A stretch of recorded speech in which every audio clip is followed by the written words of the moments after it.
Sailing Mia'dan hepinize tekrar merhaba dostlar. Uzun bir aradan sonra yine karşınızdayız. Teknemizde Mia'da Dirsek Bükü'nden size merhaba diyoruz. Uzunca bir süre pek sesimiz soluğumuz çıkmadı. Bize de devamlı mesajlar atıp durdunuz. Ne zaman video gelecek, sizi özledik, yeni videolar gelmiyor mu diye. Haklısınız, sizlerden çok özür dileriz. Uzunca bir süre pek video çekemedik. Şimdi bu bir arayı kapatma bölümü gibi olsun. Size bu süreçte neler yaşadık, başımıza neler geldi, nasıl bir süreçten geçiyoruz onları anlatacağız kısaca. Hikayeler, olanlar birikti. Sosyal medyayı da bu dönem içinde çok yoğun kullanmadık, etkin kullanmadık. Hepimizde olduğu gibi sosyal medya aslında evlerimizin penceresi gibi. Keyifler, moraller yerinde olmayınca o pencereleri bazen kapatmak istiyoruz. Biraz kendi içimize dönüyoruz. Biz yapı gereği biraz Tuna'yla duygusal durumları kendi içlerinde yaşayan insanlarız. Herkesin hayatları zor, herkesin hayatlarında zor gündemler olabiliyor. Sağlıkla, işte aklınıza ne gelirse onlarla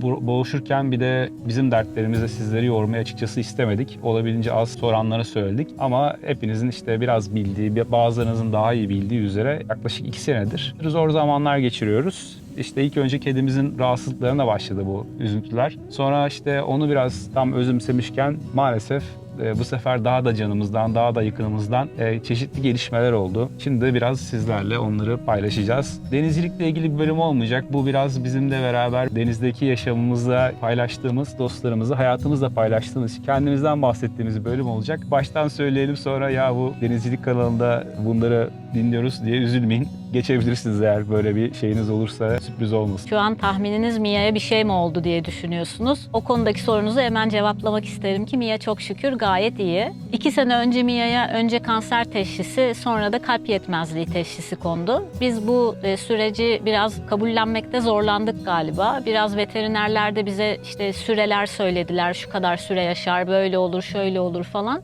Bölmek istemezdim araya girmek ama ilk defa belki de bu videoyla karşımıza tanıştığımız dostlarımız varsa kedimizin adının Mia olduğunu da söylemiş olalım. Bir kedimiz var, 14 yaşında.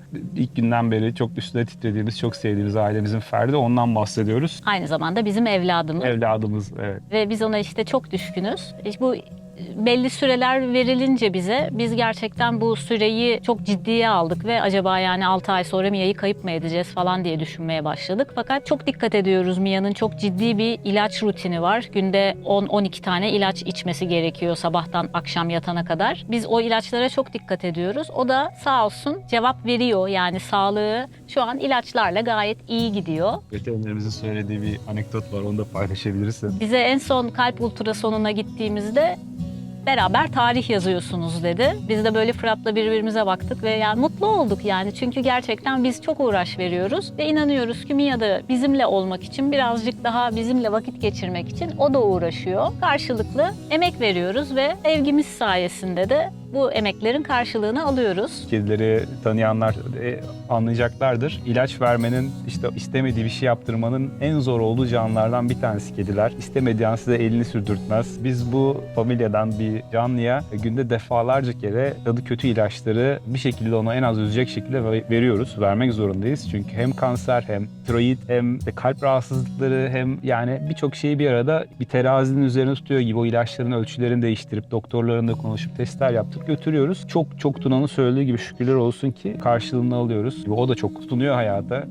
Çok da seviliyor. Ben de olsam ben de tutunurum açıkçası. Bu kadar sabah öperek koklayarak başlayan ve gece yine öperek koklayarak biten günlerden ne kadar yaşamak imkanı olsa ben de yaşamak için çaba gösterirdim. Mia ile ilgili güncellememiz bu. Son durum olarak şu an iyi. Yani içinde olduğu, geçirdiği hastalıklara rağmen, yaşına rağmen gayet iyi. Bizle beraber teknede güzel vakit geçirebiliyor. Keyfi olduğu zaman çıkıp dolaşabiliyor. Geceleri zaten pıtır pıtır akşamüstüne itibaren hareketleniyor. Yemeklerini yiyor. Gayet güzel götürüyoruz maçı. Yani sorunuzu bu şekilde cevaplamış olabiliriz eğer Mia'ya bir şey oldu diye endişelendiyseniz. Bizim aslında Mia'nın haricinde ailemizin sağlığında, yani her ikimizin ailesinin de sağlığında ciddi problemler oldu bu geçtiğimiz 1 sene içerisinde. Öncelikle ben babamdan bahsedeyim. Benim babama kolon kanseri tanısı kondu ve çok geç kalınmış bir süreçte yakalandı bu kanser durumu. Ve biz apar topar İstanbul'a gittik. İstanbul'da bizim bir akrabamız var. Onun babamı ameliyat etmesini istedik ve hastaneye yattı. güya kapalı ameliyatla 3 günde çıkacaktık hastaneden. Maksimum 4 gün sürecekti. Fakat işte yılların yorgunluğu, babamın yaşı, önceki hareketsiz yaşamı, kilosu derken babamda ameliyat sonrası maalesef karaciğer yetmezliği oldu ve buna bağlı olarak da bir sürü problem yaşadık ve bizim bu 3 gün gideriz döneriz dediğimiz İstanbul seyahatimiz 1 ay sürdü. Ben 1 ay babama hastanede eşlik ettim. Fırat'la Mia da evde hastaneye yakın bir ev tutmuştuk. Onlar da orada kaldılar ve Fırat her gün benim yanıma geldi. Sağ olsun birkaç kere o hastanede kaldı. Ben eve gidip dinlendim.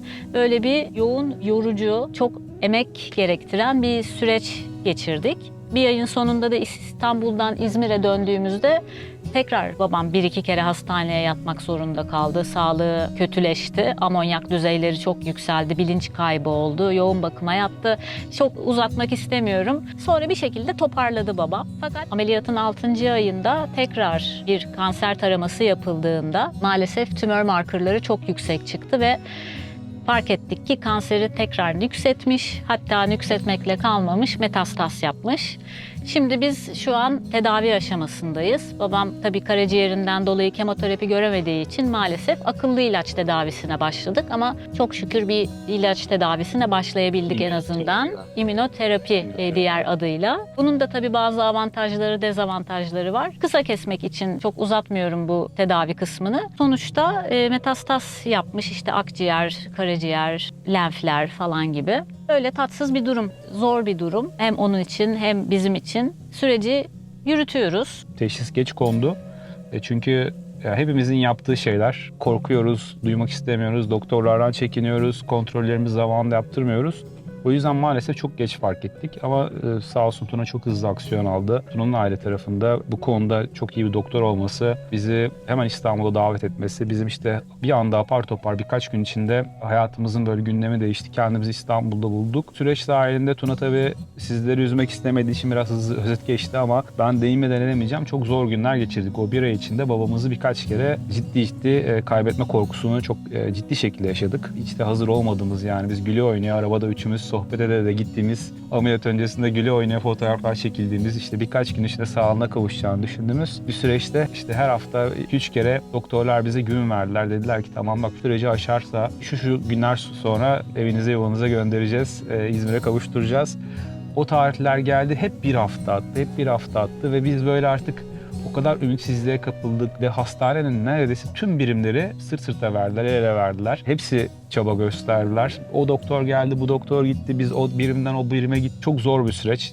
Yani yaşayan bilir diyebiliyorum. Allah umarım ne kendinizde ne sevdiklerinizde buna benzer süreçler yaşatmasın. İzmir sürecimiz de bir hayli değişik oldu. Orada da işte yine bir yoğun bakım süreçlerimiz vesaireler oldu. Şu an en büyük mutluluğumuz bir tedavi yöntemi elimizde olması. Karaciğerdeki problem maalesef olanakları azaltıyordu ama işte bu immünoterapi denilen yeni işte mucize tedavi olarak belki basında vesaire duymuşsunuzdur. Akıllı ilaçlarla tırnak içerisinde çok kısa da ondan da bahsetmiş olayım. İnsanın vücudundaki hücrelerin kanser hücrelerinin tanımasını sağlayan, yani kanserle birebir mücadele etmeyen, kendi vücudunuzu kanser farkındalığına ulaştırmaya çalışan ilaçlar. Her hastalıkta ve her hastada kullanılamıyor maalesef ama biz şanslıydık burada. Nasıl kanserin türünün doğruluğu açısından şanssızdıysak en azından akıllı ilaç kullanabildik. Şu an işte ilk dozunu aldı. Babamız 3 haftada bir tekrarlanan bir süreç. Biz de sezonu ve tekneyi kapatmak için geldik. İşte dedik yani hazır böyle bir boşluk yakalamışken dostlarımızla işte bu süreçlerden biraz bahsedindik. Yine o vesileyle karşınızdayız. Babamızla ilgili durumlarda böyle senin eklemek istediğin başka şeyler de vardır.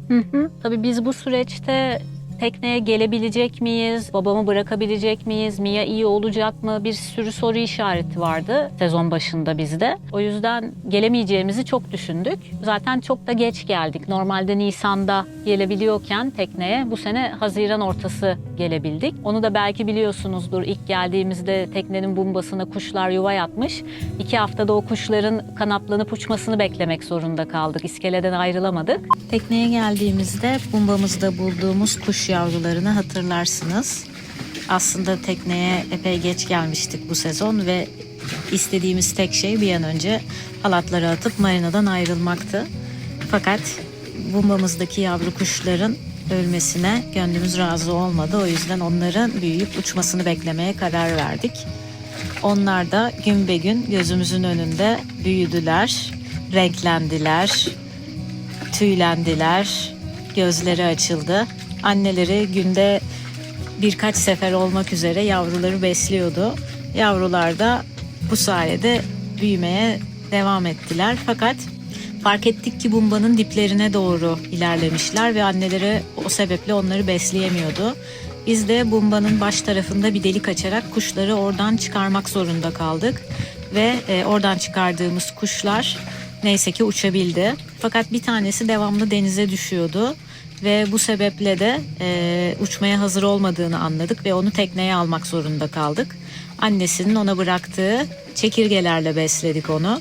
Bazen de Mia'nın kuru mamalarıyla beslemiş olabiliriz. Teknede böyle bir kuş misafirimiz olduğundan Mia'nın pek haberi olmadı. Kuşu bir gün boyunca besledikten sonra tam 15. gün uçmaya hazır olduğunu keşfettik ve ormana götürdük. Ve mutlu son. Öyle de bir süreç geçirdik. Ama sonuçta gelebildik. Aralarda gitmemiz gerekse de kendi mutlu olduğumuz yerde, huzuru bulabildiğimiz yerde burada biraz kafa dinleyip zor geçen kışın üzerinden böyle kendimizi bulabildik diyeyim. Evet, yani nefes alabildik tabiri caizse. Güç topladık. Onun haricinde Fırat az önce kanser farkındalığı demişken şöyle de bir şey söylemek istiyoruz. Kanser türleri arasında önlenebilir tek kanser türü kolon kanseri.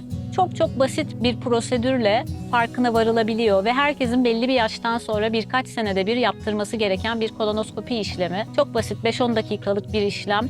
Evet, belki birçoğumuz bundan korkuyoruz. Birçoğumuz aman boş ver bir şikayetim yok kulağımın üstüne yatayım diyoruz. Ama babam da böyle kulağının üstüne yattı. Eğer yatmasaydı hiç böyle bir şey olmayacaktı. Polipken her şey fark edilecekti, alınacaktı. Onlar tümöre dönüşmeyecekti. Bu kanser önlenebiliyorsa lütfen önlemek için elimizden geleni yapalım. Böyle ben bir sosyal sorumluluk mesajı gibi olsun artık, yani böyle bir mesaj vermek istiyorum. Herkes birbiri çok kıymetli. En başta kendi vücudunuz çok kıymetli.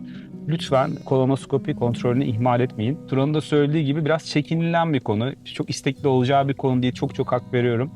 Bu olayı yaşamadan önce ben de öyle düşünüyordum. Fakat hastanenin o bölümünde birçok hastayla tanışma, birçok hastayı tanıma, birçok hemşireye, doktorla bu konuları konuşunca bakış açınız tamamen değişiyor. İki seçenek var aslında. Bir, 2 gününüzü, sadece hayatınızda 2 günü buna ayırırsınız ve gönül rahatlığınızdan çok sık tekrar olan bir süreç değil. Ailenizde kanser geçmiş yoksa, yanlış bilmiyorsam 5 senede bir doktorun tekrar istediği bir prosedür. Gidersiniz 2 gününüzü ayırırsınız bu işe. Ondan sonra kafanız rahat yaşarsınız. Lütfen kolonoskopi kontrollerinizi yaptırın. Kolonoskopiden korkmayın. Tek amacımız sonunda söylediği gibi sizde ufacık da olsa bu konuyla ilgili bağırsak kanserinin önlenebilir kanserler arasında en kolay önlenebilir olduğunu, basit bir kontrol olan kolonoskopi ile çok rahat erken teşhis edilebildiğini bilmeniz, bu şekilde sizle bir bilgi paylaşmış olmayı isteriz.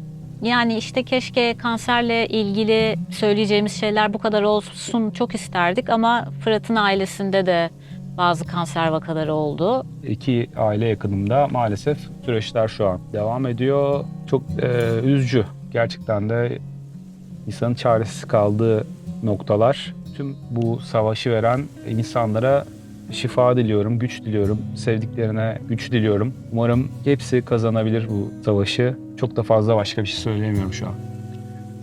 Bunların haricinde işte bizim tabii benim annem babam artık 80 yaşın üstündeler. Annemde de demans başladı. Biz işte yeni bir düzene geçmek zorunda kaldık. Benim çok onların evinin içinde kontrol etmem gereken bir düzen oldu bu.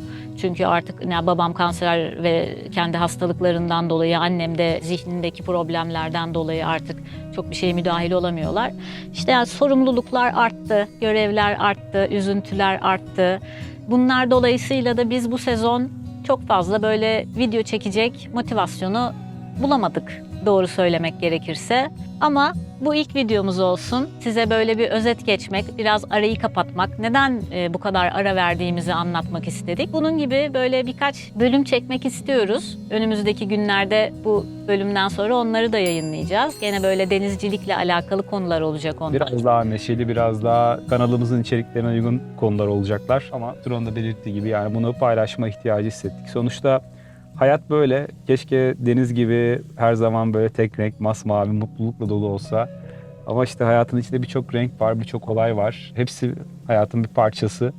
Biz de dile kolay 9 yıldır denizde bu işte tamamında olmasa da bu yaşamımızın bir kısmını sizlerle acısıyla tatlısıyla paylaşıyoruz.